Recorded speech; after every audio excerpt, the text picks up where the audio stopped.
Oilaviy byudjetni kim nazorat qilishi kerak? Er, xotin yoki qaynona? Er. Nega er? Потому что зарабатывает, кормит, обеспечивает, а жена должна просто там готовить блюдо, ovqat pishirib, erini xursand qilib, baxtli qilib, такой chiroyli motivatsiya bersa agar, shirin so'zlar bilan shuni o'zi kifoya. Ayol kishini o'zini topadigan qanaqadir daromad bo'lsa, erkak shu bilan aralashish kerak emas. Uni o'zi hal qiladi. No, erkakning puli bu общий, семейный. Oyim. Nega oying? Chunki oyim cho'tki pul yig'ib beradilar. Pulim qolmagan paytda olib chiqib beradilar. Men pul yo'q deyiladi. Pulim qolmadi. Nima kerak o'zi deyiladi. Anaqa shundoq chaqirlatib beradilar. Er, ko'proq er babi. Mas'uliyat erning qo'lida bo'lishi kerak. Nimaga?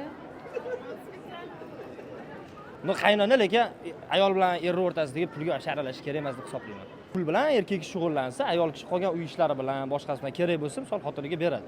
Albatta erkak kishi baribir nazorat qilish kerak. Bizning oilada misol uchun men baribir ko'pincha onam bilan bo'lishaman, misol uchun topgan daromadimni.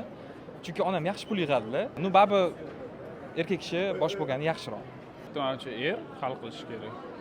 Pul topib keladigan er, oilani boqadigan er. Er, конечно. Nimaga er? Chunki u oila boshlig'i, u hamma narsani kontrol qiladigan, u ertaga farzandini tarbiyasiga ham u qanaqadir nisbatan javob beradigan u